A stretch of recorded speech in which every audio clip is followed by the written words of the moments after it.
Welcome to Stuff You Should Know, a production of iHeartRadio.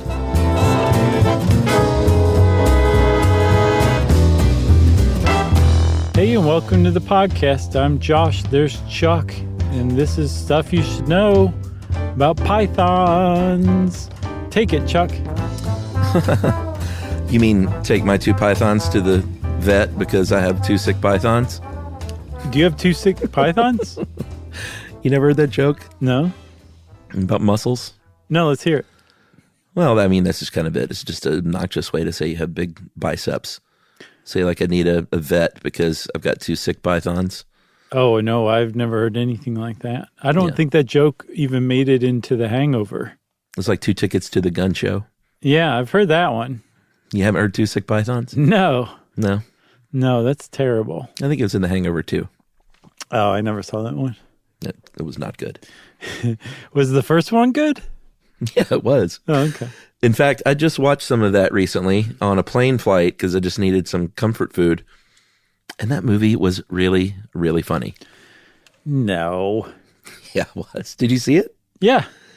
Oh, dude, Zach Galifianakis was great. Ed Helms was great. Ken, Burns? what's his name? Huh? Yeah, Ken Burns was awesome. No. The main guy? Ken, the guy who's the doctor in real life, the Asian actor. Oh, Ken Jeong. Yeah. Jeong. He was hysterical. Yeah, he's funny. Okay. Mike Tyson, so funny. Tyson was funny in that. You know, actually, he wasn't that good in it. No, never mind. I'm not going to talk about that. Okay.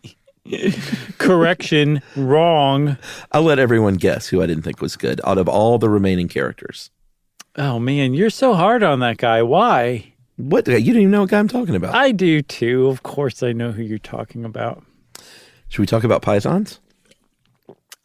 I think we should. And we're not talking about the mussels as the joke everybody knows goes. No, instead we're talking about snakes, real life snakes that will mess you up. Yeah. I'm not so scared of pythons. No.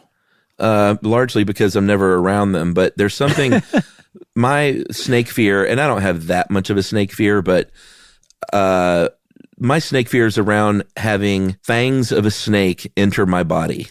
But pythons are, they have been known to kill people every once in a while. But from what I read, get this, Chuck, every single person that's ever been killed in the United States by a python, and take that with a grain of salt because they're not native to the United States, was killed by a captive python. Mm-hmm. Usually it was their pet and they messed up by not following the proper procedures for feeding it. Right. Or they went to sleep with it wrapped around their neck. Yeah. Because they thought it was comforting. Or sadly, they didn't keep their snake in an enclosure like you're supposed to, and the python got a hold of a kid in the house. Yeah. That is, I can't even put my mind there. No, nightmare fuel. But we don't want to give pythons a bad name because in a lot of cases there are definitely plenty of them that are pretty docile, nice, friendly, and if a python does try to eat you, it's probably a case of mistaken identity to begin with. But also, there's differences that make pythons seem less threatening. They move just 1 mile an hour. They're very slow. They're not venomous. That's another big one, right?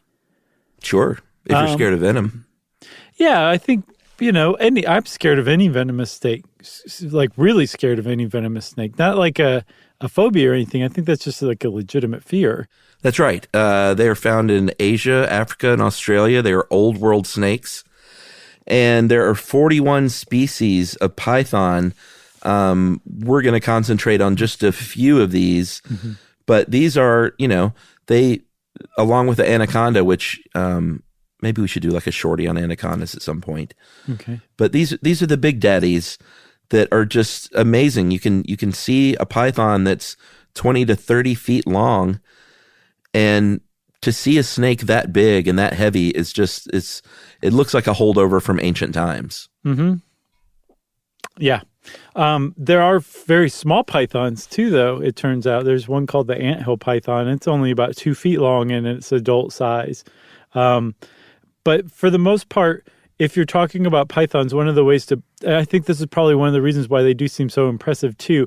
Their bulk to length ratio is substantial, which means they're like pretty big around. Yeah. Even though they're really long, they're also really big around. So when you see a snake like that, like it definitely stands out in your mind. Yeah, and even among big ones, there's not the same color pattern or anything. They can really, really differ depending on where they are and what they need to camouflage themselves. Sometimes you see those really pretty pattern scales that look almost like a copperhead in some ways. Sometimes they're solid, though. You've seen those big, gigantic, bright green ones or brown ones that are solid pretty. brown. Yeah. Yeah, really good-looking snakes. Yeah, that's the green tree python, right? That's right. One thing I found, Chuck, that I found just totally fascinating is a lot of python species eat warm-blooded prey, right? Yes. So they've developed what are called labial pits, which are these little heat-sensing organs in their face around their mouth. And it allows them to sense, it's basically like the predator. Remember, they would switch to what looked like thermal imaging? Oh, yeah. That's what those labial pits pick up. But these snakes still also see visible light too, so they use their eyes. But that the labial pit information is transferred up their trigeminal nerve through their face and eventually hits like the optic center in their brain. So, and this is really tough to wrap your head around, but the thermal imaging from the labial pits and the visible information from their eyes is superimposed so that they see in a way that, as this one site put, it's impossible for us to imagine. Isn't that awesome? Unless you've seen the movie Predator. And that the labial pits are so sensitive, they can detect changes in temperature of as little as 0.001 degrees Celsius. That's amazing. I think so, too. Good luck if you're a rabbit. I know. You don't stand a chance, sadly. No, none. Because if you do get a python around a rabbit, they will grab a hold of it with its triangular shaped head, and they have these sharp backward curving teeth. If you ever looked at if you just look up pictures of python teeth, they have a lot of sharp fangs that are kind of pointing in the backwards direction. They don't, because they're not venomous, they don't have those two giant Big Daddy venom injectors at the front, which those are the things that really scare me when it comes to snakes. So pythons don't have those, but they do. Some of them, arboreal pythons, have these prehensile tails that, there are legends of pythons like leaping from trees to kill people or kill prey. Right. That is not true, because that would hurt the snake to leap from a tree. But they said in the articles I read, they were like, well, they don't do that, but so don't worry. But they can really hang from the tree and then come down and grab you. Right. They're famous for wearing a hat and swinging down in front of your face and going, hello. Yeah, basically. So there's some other things about pythons that stand out even among snakes. One of the things that they have that most snakes don't is two lungs, which is weird because it makes them primitive.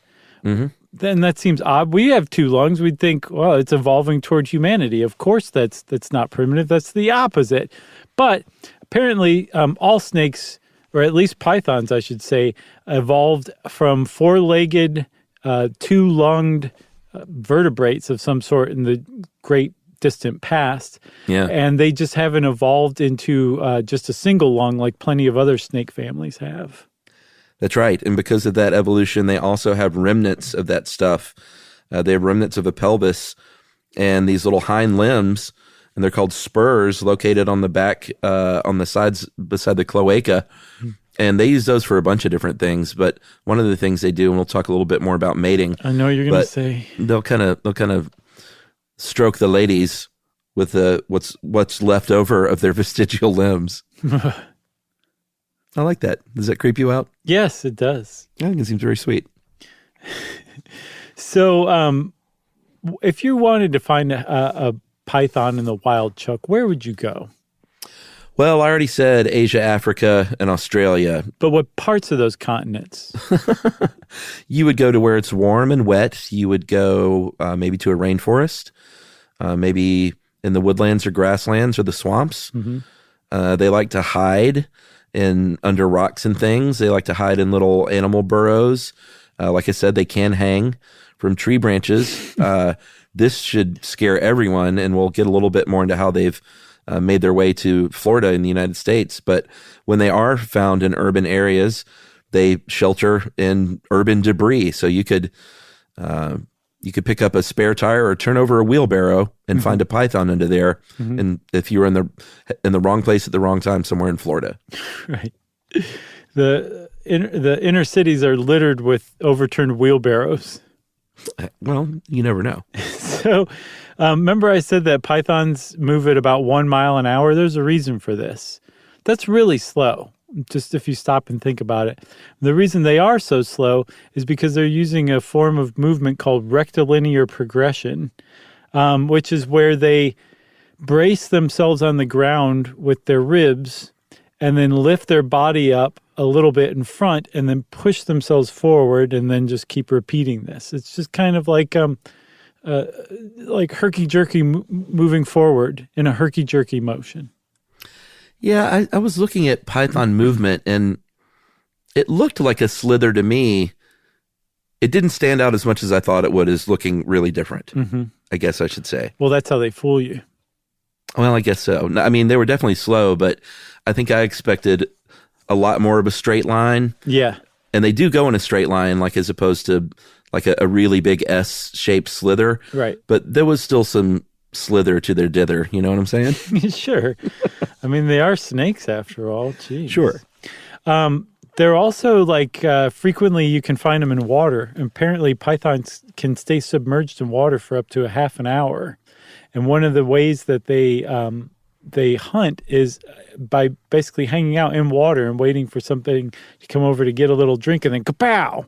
And they're able to do this because their skin tones really camouflage well with like muddy, mucky bottoms. So it's really tough to see a python, especially a Burmese python. Yeah, there was a lot of alligator similarity. It's interesting when I was studying this stuff. Yeah, that hadn't stuck out to me, but absolutely, you're right. Including how to get away from them, which we'll get to. But maybe we should take a break, and we'll come back and talk a little bit about their hunting and feeding in more detail right after this. Yay? Yay.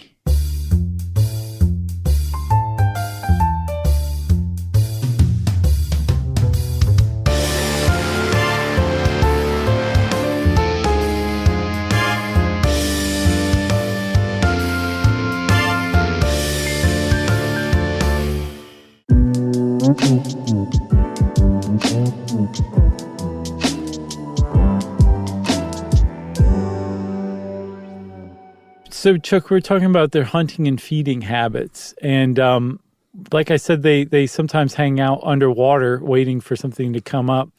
They might also just be hanging out on a tree branch. They might just be hanging out under some brush. But what they're doing every time they're hanging out is performing the type of hunting they do, which is ambush. They just wait around for some prey to come, and then kapow! They get you. Alligators. Yeah, it is. It's like alligators. You're right, man. Please stop proving your point now. But that's what they do. They ambush hunt, they bite, and then they constrict. Bite and constrict. Back and to the left. That's right. If you're a little python, like the little guys that are 2 or 3 feet long, you're going to eat mice and rats and things like that. Lizards, maybe some birds might get in there if they're not paying attention. If they're bigger, you name it, man. Pigs, antelope, monkeys. I think they found a rock python that had a leopard in its stomach. A small leopard.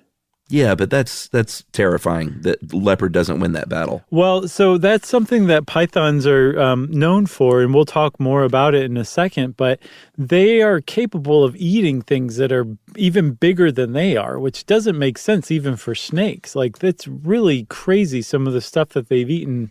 I saw a picture, it's a really sad, terrible picture of a python that tried to eat an alligator, and it was too big. And the python actually burst in half, and the alligator was spilled out. But they are willing to eat really large things because their body actually changes to accommodate this huge load of food that they've just now taken on. Eyes got too big for his stomach. Exactly. And now the body's like, oh, now I got to change and adjust because this guy doesn't know his own size. So you mentioned constriction. They are constrictors, and we'll talk a little bit about what they have in common with boas a little bit later. But I think for many, many years, they thought that, they thought a few things. Constriction, at first they thought was like they were crushing their prey and like breaking their bones. That's not true. Then for a while, they thought that they suffocated their prey and just like tightened up on the lungs so much that you can't breathe. That makes sense. All of this sort of makes sense. But in 2015, there was a scientific paper that came out that basically said, hey, with boa constrictors, we now know that what they do is they don't suffocate you. What they do is they cut off your brain or your blood circulation, basically, so you don't get any blood to your brain, and that's how you die. So it may be true for pythons as well, because they are also constrictors, obviously. Yeah, it would make a lot of sense. And that actually makes even more sense than preventing you from breathing, because you would lose consciousness much faster if they can cut off the blood supply to your brain, which is what you want to happen, because when they capture you by biting your head, like you're eaten head first by a python, you would probably hope, no matter whether you're a person or a bunny, that you have lost consciousness by the time it starts to swallow you head first. Yeah, I saw a video of someone feeding a dead bunny to this python on a porch, and it was, it's just, it's just not fun to watch. Sure. I mean, super interesting, but and again, it wasn't a live bunny, but when you see an animal consuming, like unhinging that jaw and working this bunny's body into its mouth, it's amazing in a nature sense, but I didn't watch it all. Let's put it that way. Yeah. I don't blame you. So, Chuck, I think we should talk about the studies of trying to figure out how pythons can eat things that are so much bigger than it, or just so enormous to begin with. Not necessarily even bigger than the snake, but way bigger than anything you or I could eat proportionately, right? That's right. And they figured out, thanks to genetic sequencing, they sequenced the genome of the Burmese python and found out that it's actually their genes changed. The way that their genes express things like proteins or affect their metabolism, all this stuff actually changes when they eat, and it happens really fast, and the changes that it creates are really, really dramatic. Yeah, I mean, the fact that this was naturally selected over, they think that happened quickly as well, right? Yeah, like during its evolution, it started picking up these positive adaptations like really fast. And the main thing they found out that allows pythons to eat things that are as big as they are is their organs shrink when they're eating to make room in there, like their liver and their kidneys and their intestines, and their heart even gets smaller while they're eating these things to create space. And after, like some of these things, I think the liver actually doubles in mass in the 2 days after they're done eating.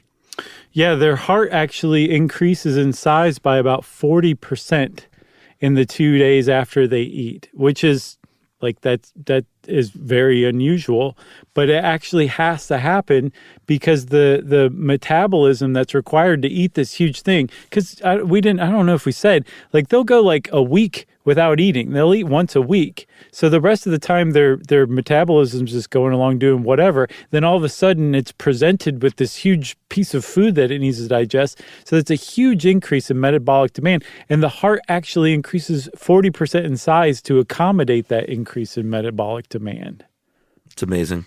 It really is. And they figured out that their genes just become super active and start producing way more proteins and just doing all this stuff that under normal circumstances, when they're not digesting food, just doesn't, it's just not how their genes behave.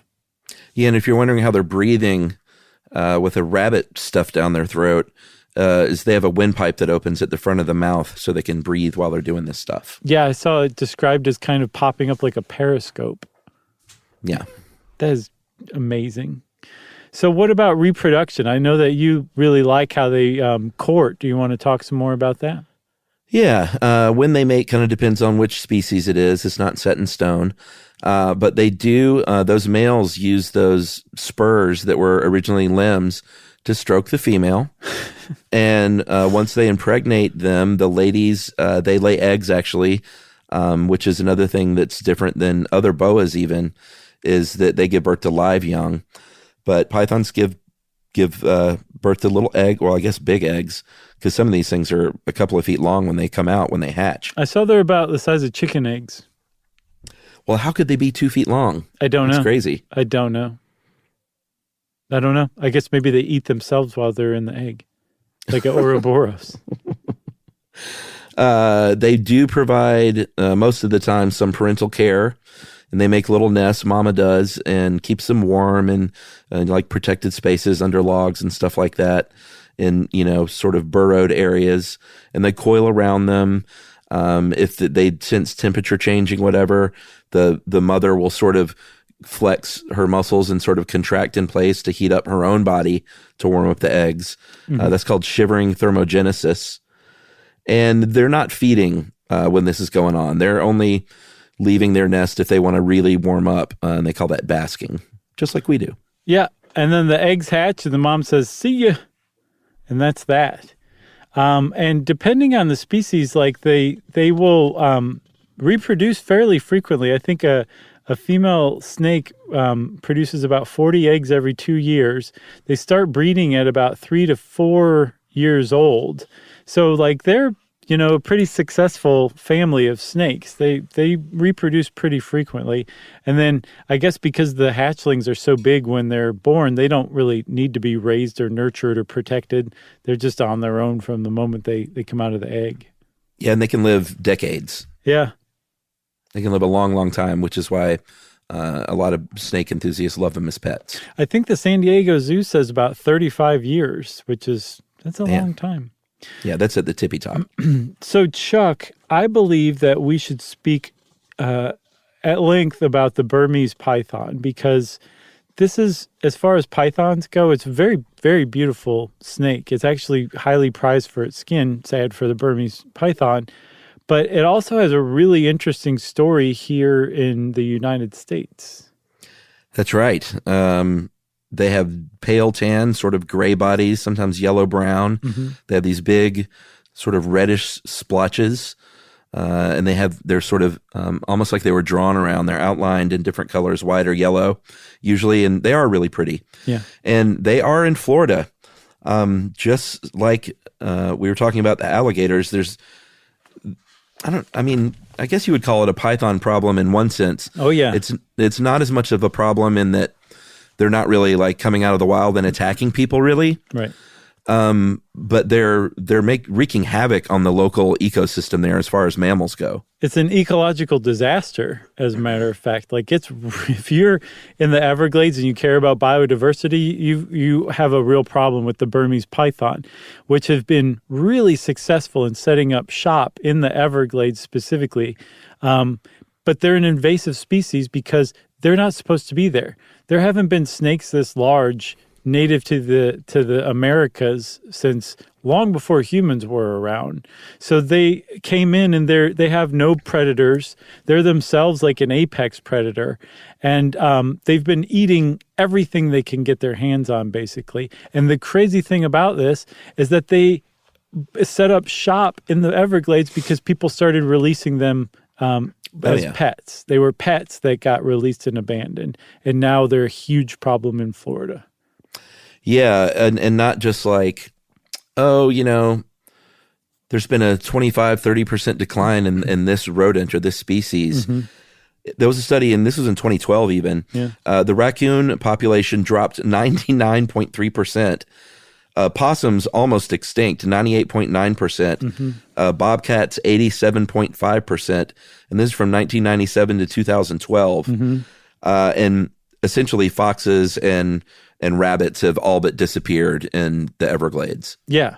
So again, it's an ecological catastrophe because not only is it eating all of these important animals, they're also competing with other larger stuff for food too. So they're having an effect on like the local alligators and other like probably the whatever panthers are down there. So it's a huge problem that they're there. And as a result, they're finding that that Florida's basically trying to figure out anything it can do to handle this stuff. And I read that there's this thing called the Python Challenge, the annual Python Challenge, where they basically say, hey, anybody and everybody who has a gun or a stick or a knife or whatever you want to use to kill a python, we'll give $10,000 to the person who kills the most pythons this year during this Python Challenge. That's the level that Florida's at right now. And it's having almost no effect because there's, number one, so many of them, but also because it is so hard to see a python, even when you're basically standing on top of it. It's that good. A Burmese python is that good at camouflaging itself in the Everglades. Well, yeah, that and the 20 eggs a year. Right. Well, that was another thing too, Chuck, is because the hatchlings are so big. Do you remember when we talked about alligators and how their numbers are kept in check because raccoons will eat their hatchlings? Mm-hmm. Well, these Burmese pythons hatchlings are so big, there's nothing in the Everglades that is going to eat them. So they're incredibly successful at reproducing too. That's a really good point. I'm trying to imagine something 36 inches long coming out of a chicken egg. I know. Even if it was, I guess it would have to be the width of like a worm.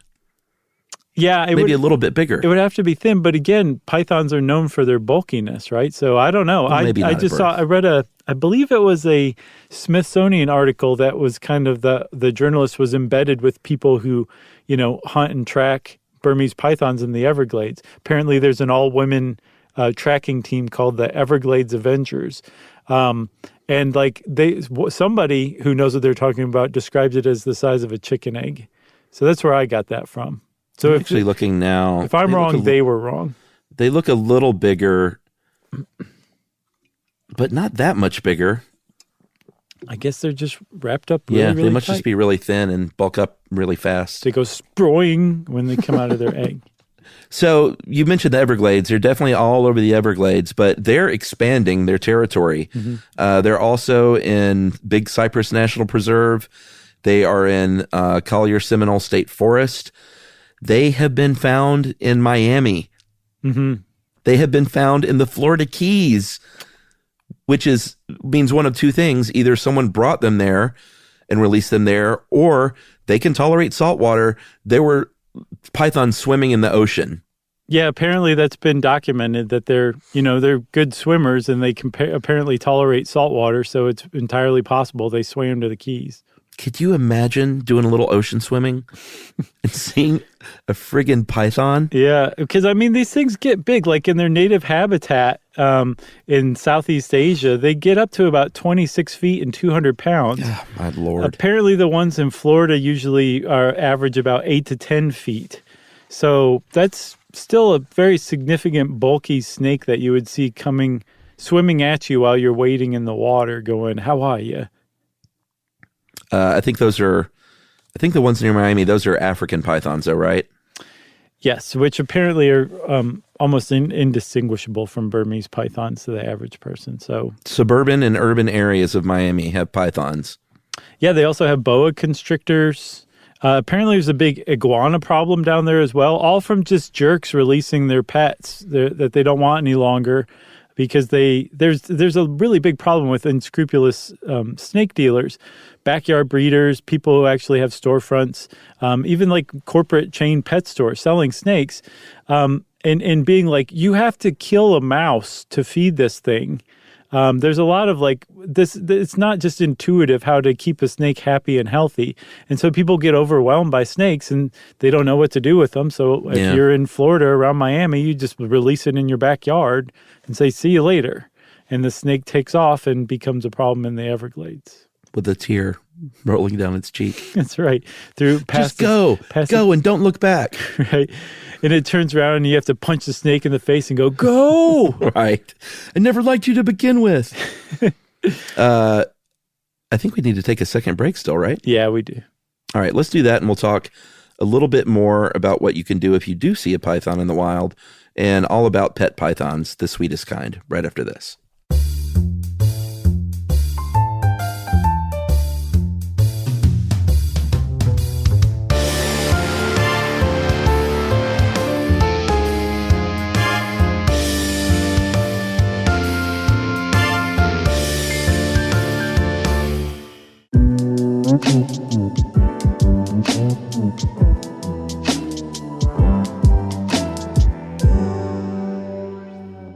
All right.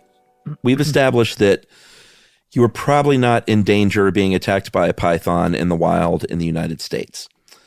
As far as we know, that has not happened, I don't even think, once. Yeah. Right? That's my understanding. All right, good. Let's just keep that going. Let's keep that record intact. Right. If you do see a python in the wild, if you're living in Florida, they have apps now. They have hotlines. I've Got One is the name of the program. There's a hotline, 888-483-4681, or smartphone applications. I've Got One. You can just get that app if you live in the area. Mm-hmm. And you just report that thing. If you don't have the app, just go to the national park ranger, say, hey, I saw a python over there. By that time, it's probably way too late. Mm-hmm. They're probably out of there. But you should definitely report it because it's a big, big issue. And it's not, I guess it sounds a little awful that they're just saying go kill as many as you can for $10,000. But it is, like you said, it is wrecking the ecosystem down there. And that's not good for anyone. No, and the people, it's still sad for the Burmese pythons. They're just doing their thing. They just happen to be very successful. It's the people who released them that are really at fault and deserve everyone's scorn. Sure. But we should talk about the ball python, and this is sort of the go-to pet. If you want a constrictor and you don't want a boa, you can go with the old ball python. Yeah, they're a lot more docile. They're much smaller. They grow maybe to 5 or 6 feet. They don't move around much. They're not super active. So they are, if you're going to have a snake as a pet, a ball python is a good way to go for sure. Yeah, they've got little dark stripes a lot of times on their face. Yeah, through their eyes. It's very pretty. Yeah, very pretty snake. They have these, again, those dark blotches that are outlined in a lighter color. Very attractive skins. And again, it's very sad that their skins are being used for, by poachers or whatever to sell. There are albino pythons as well, which has become such a favored snake that they're actually breeding this into them. Yeah. They don't have albinism. They have amelatinism. Amelanistism. I think that proves it doesn't have quite the ring, though. Melanistism. Whatever. But there's actually some types of ball pythons that they'll have a yellow body, and then their stripes are actually lacking in pigment, so it looks like yellow and white. There's ones that have black stripes, but they're lacking pigment in their body, so it's like this black and white. They're really gorgeous snakes, for sure. Yes, and like you said, they are docile. They're good if you have never even had a snake before. It could be a good place to start. If you didn't even know snakes existed, the ball python is a great place to start. It is. They're called ball pythons because if they get threatened, they curl up and roll up in a little ball. It's very cute. It's very sensible, too.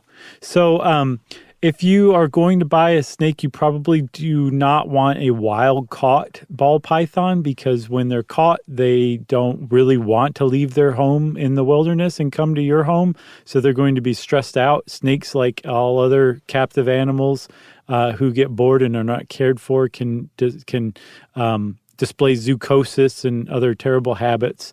So you would probably want to get one from a breeder or a pet store or something like that. But again, you should consider you're taking something out of the wild, even if it wasn't born in the wild, and keeping it in a little 20-gallon aquarium in your house. So think that part through first. Yeah, and they don't... it's not mean to keep them in a smaller enclosure. They like tight spaces. Sure. So you don't need to get this huge thing for your ball python. No, that would be mean, actually, from what I understand. Yeah, I mean, they need a little bit of room, but they like, they're not real active again, and they like tight spaces. It has to be really secure because they are great at getting out of those cages and exploring your apartment. I think one of the reasons, we talked about their lifespan, I think one of the reasons people release them sometimes is, even though they know this getting into it, it's hard to make a 30-year commitment to something. So if you're some 40 to 50-year-old dude and you're like, get into snakes all of a sudden, you're not thinking about what's going to be going on when you're 80. Right. You might pass away. Your family may not know what to do with it and release it. So this is a long-term commitment that you really, really need to think through. Right. If you are going to do this, let's say you're under the age of 50 and you're like, I'm into snakes now. There are some things you want to do. You want to keep your snake nice and warm. And in fact, you want to have basically dual climate zones in your 20-gallon or 30-gallon aquarium, depending on the size of the snake. You want to keep it somewhere in the neighborhood of 75 to 80 degrees in the tank in general. And then you want Fahrenheit, thank you. Celsius, I think, would melt the snake. And then you want to keep a little area for basking even hotter. Remember you talked about how snakes like to bask? Mm-hmm. This is going to be more like 88 to 92 degrees Fahrenheit. So the snake can be like, I'm going to go warm up over here on my nice little rock. And if you do that and you keep track of your temperatures, like you have to really make sure it stays like this, the snake will be much happier than otherwise. Yeah, but you want to screen those lights off. You don't want it actually touching the bulb. Right. Because that can burn their little skin. Mm-hmm. And there was one other thing that they really love is branches. They love to hang on tree branches. So if you could outfit your aquarium, it's got to be sturdy. Don't just put like some sort of lightweight limb from your yard. Right. But if you can affix like a really sturdy limb in your Python cage, they're going to be pretty happy with you as an owner. And it'll also probably give them a place to hide too. They want to have a place to hide so that they can feel safe and secure. And then they also like to soak too. Apparently also when they're molting, shedding their skin, they like to soak. So you want a little tub, but they want to feel secure when they're in their little tub of water too. So you probably want to have like a lidded plastic container that you've cut a hole out in the top and smooth the edges out. Be sure to do that so that the snake can go inside its little tub and soak, but also feel enclosed in there too. Right. And finally, part of being the owner of a constrictor is you got to feed these things. And when you have them in your house and they're domesticated, there's not snake food that you shake out like a fish. Right. As you have this big can and just a bunch of dead mice shake out. Yeah. Well, that's what you got to do, man. You got to feed them. They need to be fed every week or maybe every 2 weeks, kind of depending on their appetite. If they're young, you got to start out with little tiny mice about every 5 to 7 days. Mm-hmm.